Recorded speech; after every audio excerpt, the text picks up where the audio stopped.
Yeah, बच्चों, let us see the question. Question कह रहा है the point P on the ellipse 4x square plus 9y square equal to 36 is such that the area of triangle PF1 F2 is equal to root 10, where F1 F2 are foci, then P has the coordinates. तो basically अगर ये हमारी ellipse है तो ये हमारा focus हो गया F2, ये फोकस हो गया F1, राइट। और कोई भी एक पॉइंट है P ऑन द इलिप्स, तो ये जो ट्राइंगल बनेगा PF1 F2, इस ट्राइंगल का हमें एरिया दिया है, कितना दिया है, √10। तो हम कह सकते हैं area of triangle PF1 F2 is equal to √10। अब बच्चों अगर आप ध्यान से देखेंगे तो हमें पता है कि फोकस के जो कोऑर्डिनेट होते हैं वो होते हैं +-a, 0। तो अगर फोकस निकालना है तो पहले एसेंट्रिसिटी की वैल्यू निकाल लेते हैं। तो एसेंट्रिसिटी होता है √1 - b² / a²।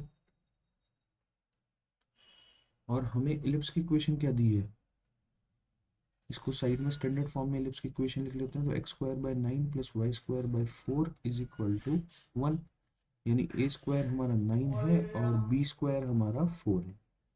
तो इसमें पुट कर देते हैं तो 1 - 4/9, दैट इज,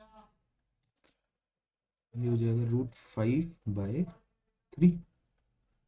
तो यानी फोकस जो हमारे हो गए, फोकस विल बी ± ए की वैल्यू 3 है इंटू ई की वैल्यू √5/3, 0।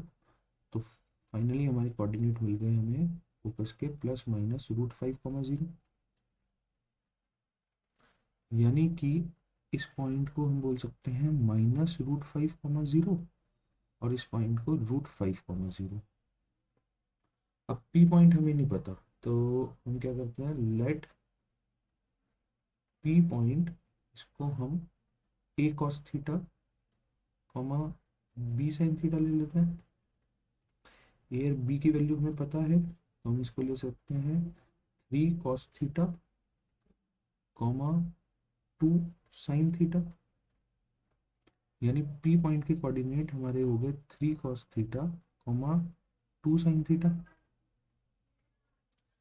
अब बच्चों, जो इस ट्रायंगल की हाइट होगी, दिस हाइट, ये हमारे बी जो यानी वाई वर्टिसेस है उसके बराबर ही तो होगी, यानी 2 sin थीटा ही होगा।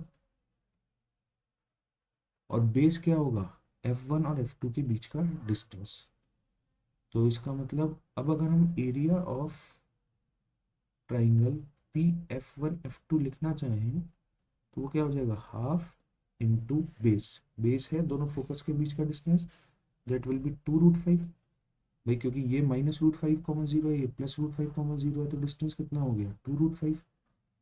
और हाइट कितनी हो जाएगी, height will be 2 sin theta.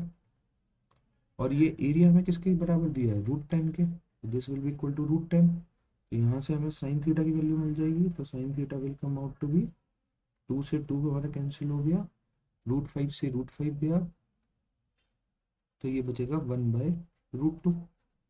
ये हमारी साइन थीटा की वैल्यू हो गई। तो कॉस थीटा की वैल्यू क्या हो जाएगी हमारी, अगर हम राइट एंगल ट्राइंगल से कॉस थीटा की वैल्यू निकाल लें तो वो हो जाएगी ±1/√2। तो साइन थीटा भी आ गया, कॉस थीटा भी आ गया। बच्चों हमारा जो पी पॉइंट है ये तो पूरे एलिप्स पे कहीं पे भी लाई कर सकता है। तो अगर एक पॉइंट हमारा 1/√2, 1/√2, यानी साइन थीटा और कॉस थीटा की जो वैल्यू आई है अगर इस पी पॉइंट में पुट कर रहे हैं तो 3 × 1/√2, 2/√2, यानी कि हमें एक कोऑर्डिनेट मिल रहा है 3/√2, √2। अगर ऑप्शन में चेक करें तो ए ऑप्शन करेक्ट है। बट ये पॉइंट तो पूरे एलिप्स पे कहीं भी लाई कर सकता है ना, तो चारों कोऑर्डिनेट में लाई कर सकता है। तो हमारे और कौन से पॉसिबल कोऑर्डिनेट हो सकते हैं, -3/√2, -√2। ठीक है। और ऑप्शंस में देखें तो सिर्फ ये ही दो ऑप्शंस हमें वेरीफाई करने के लिए मिल रहे हैं। तो ए और D both will be the correct answer. I hope you understood well. Thank you.